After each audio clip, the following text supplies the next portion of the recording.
Welcome to the podcast of MotorWeek, television's original automotive magazine. MotorWeek is made possible by rockauto.com. Here's your MotorWeek podcast host, John Davis. And thank you, Alec Webb, and welcome everyone to MotorWeek podcast number 246. And on our Zoom screen this morning, we have our writer, two-wheeling reporter, Brian Robinson. Good morning. Our over-the-edge reporter, Greg Carlos. Hey.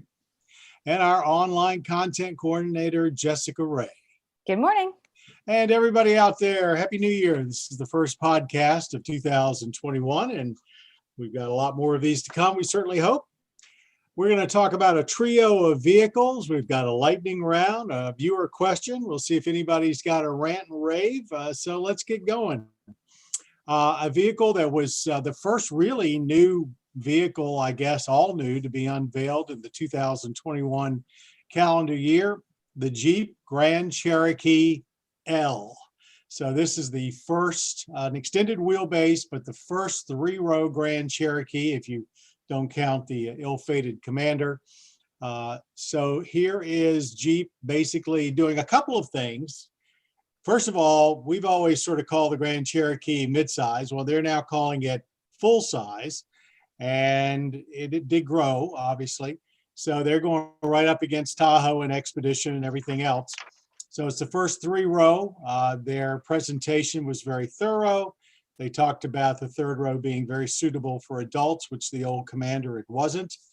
They'll have a regular two-row coming out later, but they're going to start with the three-row because they claim they're the only full-size that didn't have a third row, when I guess you're right if you use their definition. So you have to skirt around the marketing talk. But anyway, it's a big deal. Three-row Grand Cherokee L with a two-row to follow. And you've all seen the photographs and the videos. What do you think? The L, I guess you could, translate as either like length or luxury, because they go for the extended wheelbase. They also go for luxury, right. Which we kind of saw it when they came out with the Grand Wagoneer concept, what they were thinking of. But yeah, you get that on the inside.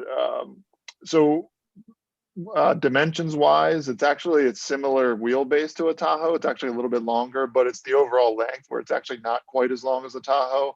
So you're going to lose some of the cargo space compared to it. But as you had mentioned, John, it's that third row leg room that I think is what they were really going for. And it seems like they're competitive in that aspect.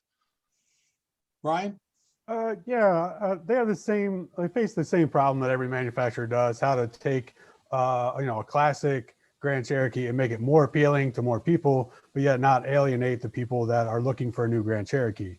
So it's always difficult. Adding the third row will certainly help. More luxury certainly help. They kept it legit with off-road stuff. That's a given. They didn't vary from that. I don't know. I guess I thought it was weird they came out with the third row version first, but then I think they kind of had to, in that we already mentioned they got the Wagoneer coming out, which is the bigger third row. Like if they wait to bring the third row Cherokee out when they already have the Wagoneer out, then it's like who would want it at that point? So hopefully they can cash in on people wanting a third row Jeep before the Wagoneer comes out. Jessica, first impressions? Yeah, I mean, I definitely like the updated design. It's not too far from what we've seen, I think, in the Grand Cherokee, but it's certainly updated and more modern. And the Grand Cherokee battles every year with the Wrangler to be Jeep's #1 seller. So it's the full size SUV market obviously grows all the time, and I imagine there are quite a few people who might easily outgrow a Grand Cherokee. I mean, it's a 5-seater, and a lot of people are looking for the third row. Although I would say a lot of people might not be ready to take that jump to go full size, rather than, I think a lot of people like the utility of a third row, at more of a having the third row of an just in case, rather than a fully functional third row. But I mean, they sell a ton of Tahoes. You see Tahoes, Yukons on the road all the time. And so I don't think it's a bad thing to have another, competitor to it. So I'm looking forward to definitely seeing it in person. It's interesting that to me that they're now going to have essentially two large Jeep SUVs in the showroom at the same time, built on different chassis, with the Wagoneer basically being on a full frame and the Grand Cherokee being on a unibody. The salesmen are going to have something of an issue there, I think, unless I'm thinking that the Wagoneer is going to be primarily aimed at the upper, premium level. But it does seem like two models that serve almost the same market coming online at almost the same time. Brian, you always have some insight into that. Can you see that? Yeah, it does seem weird to me to have going without a third row this long, and now giving people two to choose from that seem pretty similar in size. I don't know. I guess give the people what they want. Yeah. I guess it'd be pricing? interesting. I'm just going to say, hopefully the current Cherokee, not Grand Cherokee, current Cherokee could certainly grow a little bit and maybe get in on that Grand Cherokee chassis instead of the chassis it's on now. And maybe that could be a little more legit like it used to be, like the Cherokee Sport. Maybe we'll see something like that. Yeah, I mean, they made a big deal about, 3 4-wheel drive systems, all sorts of accoutrements to make the Grand Cherokee L still trail worthy and all that, trail rated. So it does look like, it seemed to be that despite the fact that the Grand Wagoneer is built on a body on frame, that they made a big deal about the Grand Cherokee being perhaps the more capable of the two, which could be just because it's of the suspension setup. I don't know, but it's going to be interesting to see how they market that and how the dealers are able to tell the difference.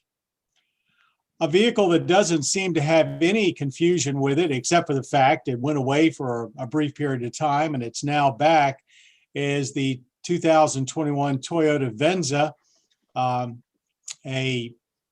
Again, it's a matter of semantics. I say middleweight SUV from Toyota.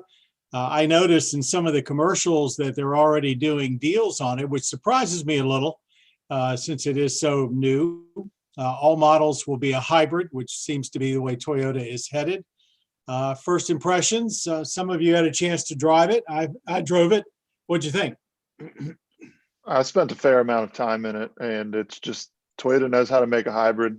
They do a really nice job with, and I've mentioned it before, with how good they are to drive on the highway. Very smooth. There's plenty of power. I don't really feel like when I'm in a passing situation, like it's searching for any kind of power. I mean, it does use a CVT, but it's not an issue. Quiet on the inside. It's near Lexus luxury, I think. I agree. The material quality on the inside, the way everything looks, a massive center screen, everything's going that way. And Toyota, they're going to cash in on that too, and they do a really nice job with it. Like they have the I don't want to call it a gimmick because it actually is pretty cool, but the Stargaze roof that isn't, it's a fixed panel glass roof, but it doesn't just have a shade. It actually has a button that will frost it over so that there's no light getting in, or a very minimal amount of light. And then if you push the button again, then you have full clear view of the sky, which is a pretty unique feature. We haven't really seen it on anything but essentially like airline windows, if you've ever been on like a Dreamliner or something like that. Pretty cool feature, but overall a really nice vehicle. Standard all-wheel drive, and it's that drive shaftless all-wheel drive, so there's really no link between the front and the rear other than just wiring. Yeah, really nice. I think, John, you averaged like over 40 miles per gallon. I think I saw. Yeah, I was very impressed with it. I mean, the previous Venza got old and it was sort of like uninspired on the inside. This one's totally different. I agree with the Lexus comment. The roof, I guess, I think the first vehicle that had an opaque changeable roof was a Ferrari, and then there were a couple of Mercedes along the way, but I don't know that I think you're right. I don't think we've seen that on a mass production vehicle, but I'm not sure. How about you other two there. Any impressions? Yeah, I'm kind of conflicted. The original Venza, although you say it was uninspired, I thought it was unique in that it was kind of more of a wagon in an SUV world, giving you that choice. It had a great ride. I think it had a lot of things going for it. This one now is just another crossover. I think it's now just a 2-row Highlander. I think if it would have been a German company, they would have called it the Highlander Sport or the Highlander Coupe, probably. Highlander Good Coupe, point. more like it. Yeah. And so I'm not sure. It is very nice inside. And Toyota is absolutely killing it with that hybrid powertrain, just to echo what Greg was saying there. I mean, it drives phenomenal. You don't mind it being a hybrid, and you get great fuel economy, all-wheel drive standard. I mean, it really is a great package. I see what you're saying about the Highlander. It is a noticeable step down though in size, because trying to put my kid's seat in the back, there is plenty of like leg room, and it seems spacious enough, but really what kills you kind of trying to get in there is the sloping roof line. You lose some space there. But otherwise, I think it is a nice size when we're so used to driving so many subcompact and compact crossovers now. It's nice that something feels a little bit more substantial up front and in the back. Jess, anything? I mean, I really like the look of it. And very attractive, I think. It's very attractive looking. And I think there are, this kind of brings up that whole argument of this blurring the line of what's luxury, or almost like why step up to Lexus luxury when, you have this luxury Toyota right here. So I think it's really interesting. And I think it won't be the last time we see something like this for any automaker, because I think there's people who like the finer things in life, but maybe might not want to take that step up to move to a Lexus or ostentatious. Yes, exactly. So I look forward to seeing more like this in the future, because it's like you get, the hybrid powertrain, you get the standard all-wheel drive, a lot of standard features, in a base model. And I think that's attractive to a lot of people. I think Go ahead. It's just exciting that we're now at the point, and I think we kind of maybe overlook it, that we're getting into models that are just hybrids. Like, standard. That's it. Like, this is your powertrain. You get a hybrid and over 40 miles per gallon in an SUV. I feel like we kind of glance over that. Well, that I was just going to ask all of you your opinions. I'm wondering, I mean, we know what's out there and we always talk about the cutting edge, but if you're the average customer and you go into a Toyota showroom, and what have you got now? The Highlander, the Venza, and also the Sienna, all standard hybrid powertrains. Is that right? Not the Highlander. Yeah, I'm not sure. Highlander. Okay, so the other two standard hybrid powertrains. Do you think the average customer walking into a Toyota dealership is ready for quote unquote a hybrid, or would they rather have just a simpler, internal combustion engine powertrain? I don't know if the average buyer is ready for it, but I think once they get in it, they might be turned to red. Like they might be ready once they leave the showroom, or at least, get in the car and drive it around, because it's not, I think it still has a little bit of a stigma, the hybrid powertrain. People are unsure of it, even if they're just not sure what it is. They feel like it's not as good as a traditional engine if they're a traditionalist. But I think it won't take much convincing.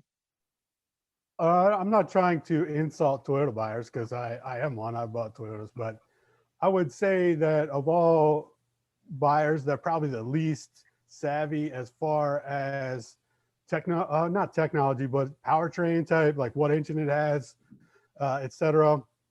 I'm imagining that most people going to buy a Venza or a Sienna don't really even know what's under the hood or care. As long as it drives nice, they're going to like it. And I think both of them do that. It doesn't really even seem that much like a hybrid. Pretty much every car stops when you come to a stop now. The engine shuts off. So that's really not even unique. You got plenty of power. So I'm not even sure most of their buyers will know or care that it's only a hybrid, other than getting great fuel economy, of course. I mean, Toyota they did a bunch of, research asking people about, the hybrid powertrain specifically for, when they decided to go all hybrid for the Sienna. And it seemed like people, once they saw it in person and then I think even drove it, hybrid was sort of in the back of their mind, more like the advantages of it rather than any cons of it, any cons of it in their mind. So I think it could easily win people over as long as you drive it. I think Brian and your point are very good, because obviously people that buy Toyotas are repeat buyers. They're used to, frankly, unparalleled reliability. And so they're saying, I don't care. It's Toyota reliability. Who cares? So that's a good point. I still think the hybrid warranty, if I'm not mistaken, on Toyota hybrid powertrains is the warranty is longer than the traditional engine as well. Well, you've got anything with a battery gets, 80,000 mile warranty because of not necessarily US rule, but Canadian rules, I think, started that in California. Yeah, I think California maybe started it. Thanks, Canada or California. Okay, let's move on to another vehicle, which we drove prior to Christmas, and I think we all were somewhat pleasantly surprised at, although we probably shouldn't have been, the 2021 Acura TLX, their new sedan. Gosh, we're talking about a sedan. It's like, okay, that's no SUV here. Before we leave the Venza, come on now, what's the one thing about the interior you didn't like? The lack of a volume knob. Thank you very much. Yeah. I didn't want to harp on it too much. I can feel myself everybody turning into the moving back, curmudgeon. with everybody moving back to manual controls, I It's was odd. shocked. Yeah. It is odd. Okay, Acura TLX, a really pleasant luxury sports sedan, in my opinion. What did you folks think of it? I agree on that count. Shocking good looks. I mean, compared to the last one, it's like it really. What do the kids call it? Glowing up or something like that. Yeah. It wasn't bad looking before, but it was a little conservative. It was kind of Acura had gotten into that whole, backing off of its more extreme styling, but now it's a little more edged out, a little more sleek looking. Great on the inside. My one bugaboo was we had the A-spec and the gauges were like this aluminum look with red numbers, and it was really hard to see. That was really, and that's really my only gripe with the car. It was really nice otherwise. Yeah, the first TLX was like a combination of the ILX and the TL. And it kind of was like going into the refrigerator after the holidays and getting whatever leftovers are in there and trying to make something new and great out of it. And it was an okay vehicle. It wasn't great in any manner. And I think the new one seems the opposite of that. It's like the best of everything Acura has right now. It's a brand new chassis. They got a new engine coming out. You can't get in any other Acura Honda yet. They up the super handling all-wheel drive. Handles phenomenal. So it seems like the polar opposite of the original. It seems I didn't spend a whole lot of time in it. Maybe Greg could talk more about the super handling all-wheel drive, but it seemed fantastic. Yeah, I mean, I didn't really throw it around a track or anything, but just doing launches at our test track, no issues with grip. It just hooks up and goes.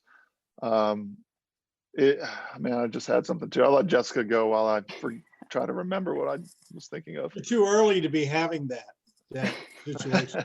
Well, I got another kid on the way, so it's all starting to leave me. Brain fade. Yeah.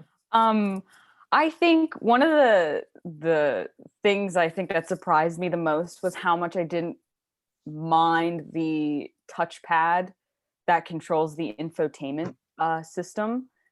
Because when I heard that originally, I think I wasn't exactly thrilled with the idea of using a touchpad to control the screen and music and all of those settings. But it was I wasn't in the TLX for a super long time, but it was actually really easy to get the hang of. And I think that's really important because of sort of how simple Acura's interiors have been previously. And that touchpad will also sort of reverberate across the Acura lineup. We're going to see it again in the all new MDX that comes out for 2022. So yeah, no, I was actually surprised by how much I got used to it very quickly and didn't mind it.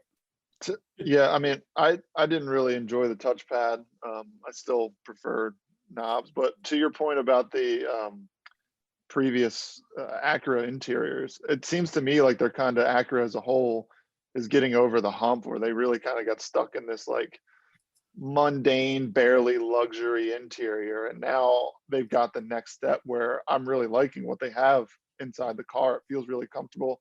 Now they're a lot closer to, you know, the European brands in terms of luxury, Mercedes and BMW. In my opinion, they've infused that the instrument panel and the center console with an awful lot from the NSX, which I think makes the interior look far sportier than we've ever really seen in their products before. And I know they're spreading that around as well. Could be too much of a good thing, but I think that looks good and works pretty well. Okay. And if no one has anything else to say about that, let's move on to our lightning round, and it's a current event. Fiat Chrysler Automobiles and PSA Group, normally we say Peugeot, their shareholders have voted to approve a long-anticipated merger that just happened. The new company will be called Stellantis. I believe that's the correct pronunciation. Why they can't pick up something that no one has to worry about how you pronounce it, I don't know, but Stellantis will now be the world's fourth largest automaker behind Toyota and Renault Nissan.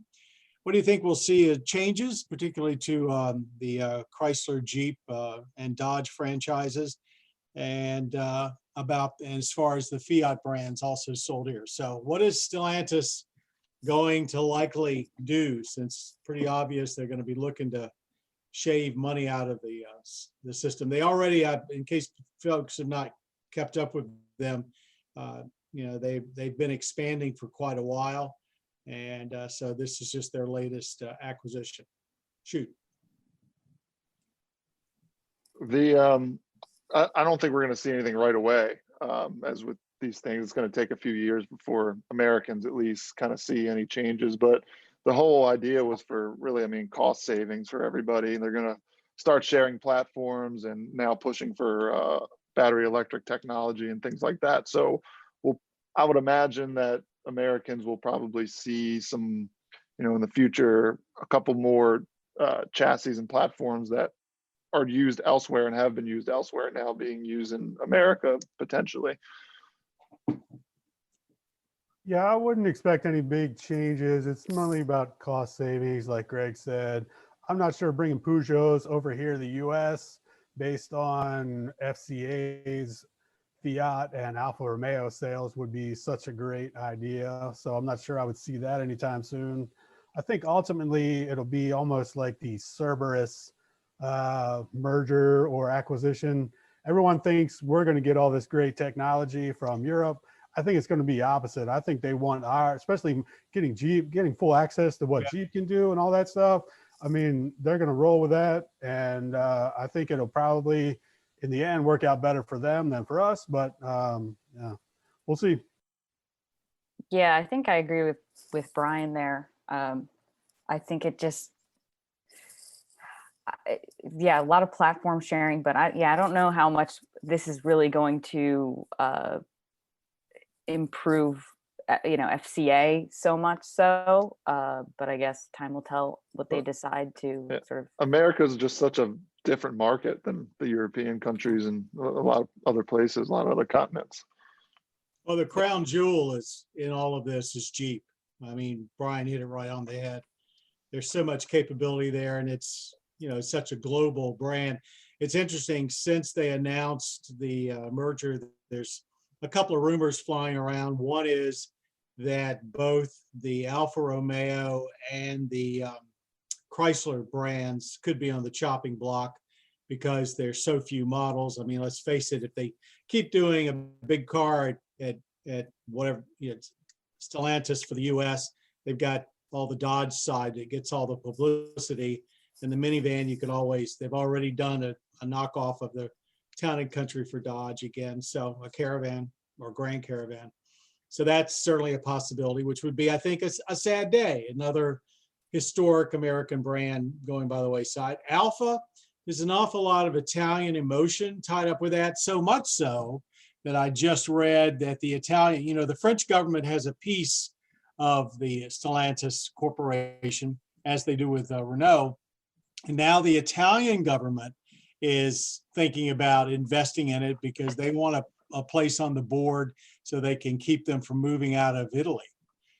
So it's a job protection thing. So there's a lot of European politics that are going to direct this company, and there really isn't anything from the US. It's going to be whatever they feel like doing. And past experience from looking at how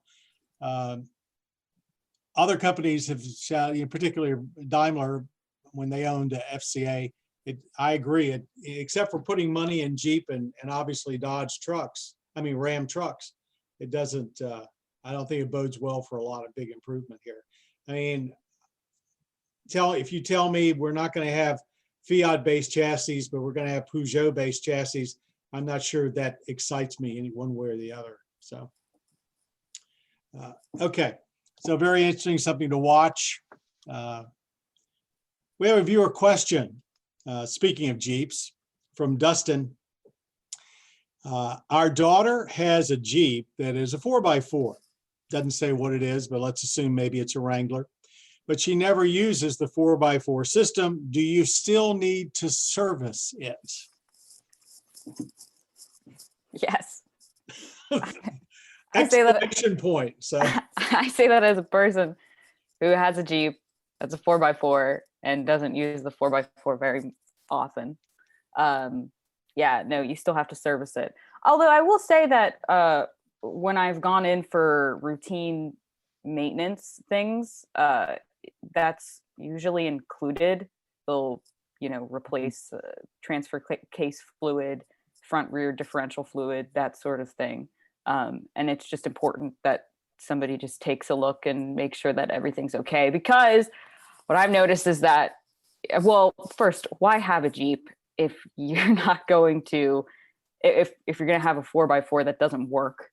Because that one time that you need it to get out of you're stuck somewhere or you're in inclement weather and you wanted to use it and it doesn't work, then it's like, why have it?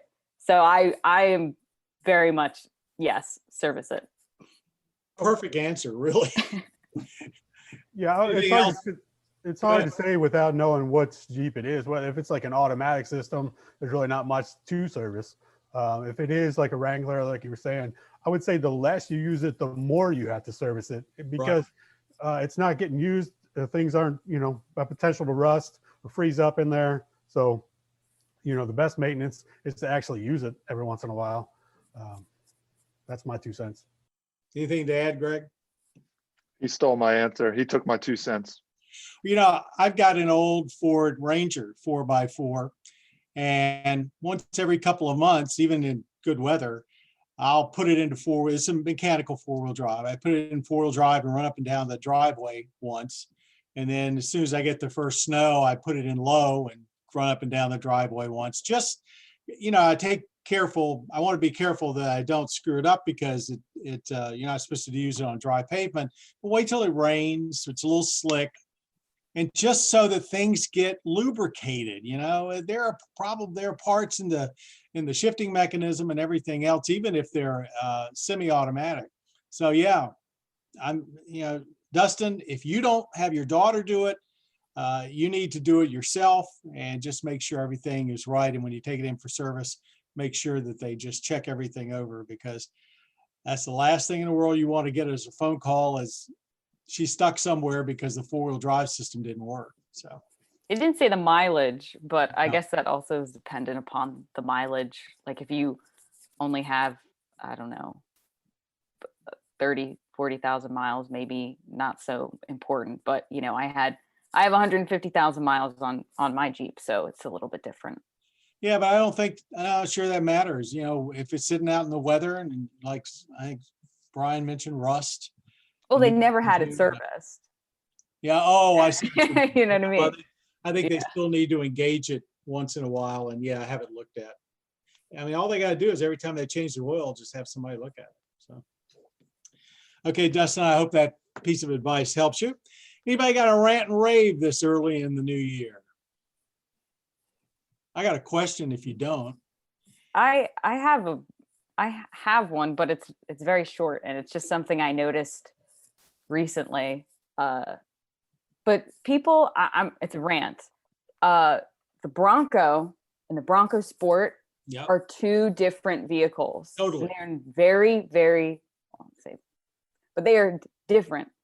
And for some reason, every time I post on social media about, because we've driven the Bronco Sport at this point, but we haven't driven the Bronco, people seem to think that they are the same vehicle. And they are two different vehicles. The Bronco Sport is not competing with the Jeep Wrangler. They're just different vehicles. And It's a Ford Escape with another body and a lift kit. Exactly. I mean, it's more than that, but you know, it's a Ford Escape based vehicle where the Bronco is totally different. Wait, what'd you say? The Bronco and Bronco Sport are different? Yeah, Brian, they are. I try to be very clear. I like very, very clear, but some people just can't get it. And I think part of it is the grill, like at a certain angle. They look the same. They really do, almost. But it is, they're like Turbo 3 in the Bronco. I'm like, it's the Bronco Sport. It's a totally different vehicle. Anyway, that's my rant. Which one can I take the doors off of? It raises an interesting question because someone mentioned the sport label on an SUV earlier, and Nissan has done that with what's not the Rogue, but the one under it where it's two different Rogue and Rogue Sport. It is Rogue and Rogue Sport. Okay, thank you. That was my brain fade. You know, totally different vehicles, and they look fairly much alike to somebody that's not used to seeing them. One much smaller than the other, and people don't get it. Of course, in that case, maybe it's less of an issue. Here, you're really talking about a truck-based Bronco versus a car/crossover-based Bronco Sport. So the question I had for everybody is, we're now into this pandemic, 10 months. Do you think the average driver on the road is more polite or less polite? Or do you see no change in driving habits and aggressiveness? There's been a lot written about, since traffic is down, people are more aggressive. But I'm wondering about road manners, letting you in, if you've got your turn signal on. Has anybody noticed any difference?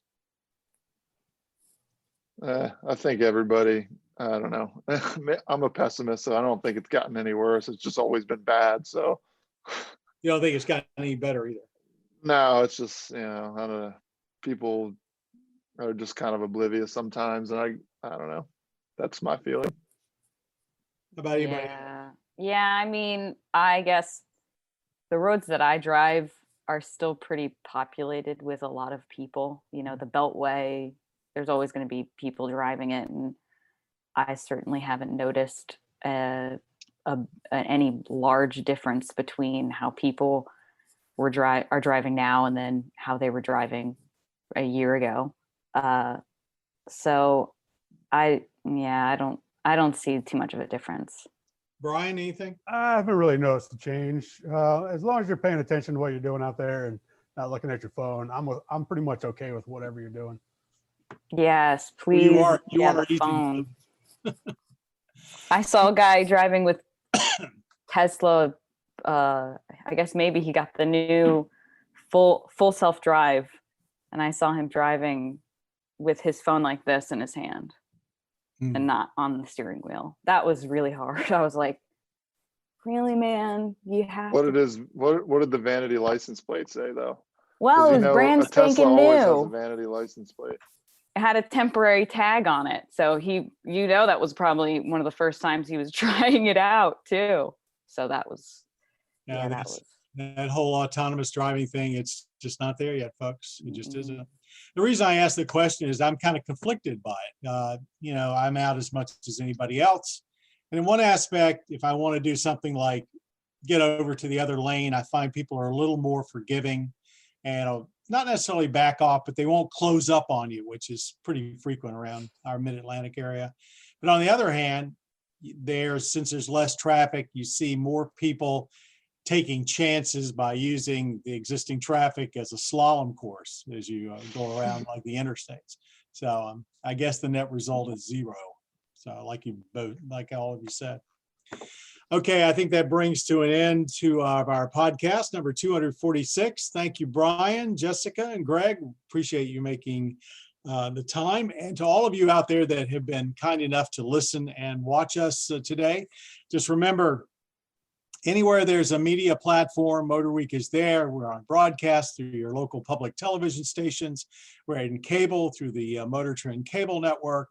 Our YouTube/MotorWeek home is where everything we do basically ends up there, along with a lot of new content that won't make it on the broadcast and cable platforms for quite a while.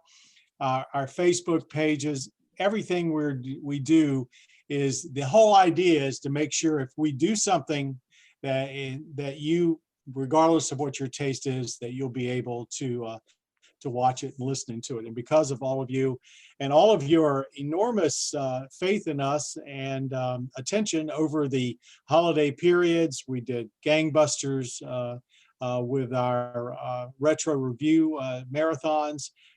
Thank you all very much. Keep it up. Happy New Year, and thanks very much for being a part and staying a part of MotorWeek. You've been listening to the podcast of MotorWeek, television's original automotive magazine.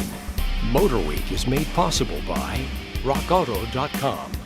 For additional information on podcasts, videos, and showtimes, visit our website at motorweek.org. And watch MotorWeek, television's longest-running automotive magazine series, each week on your local PBS station.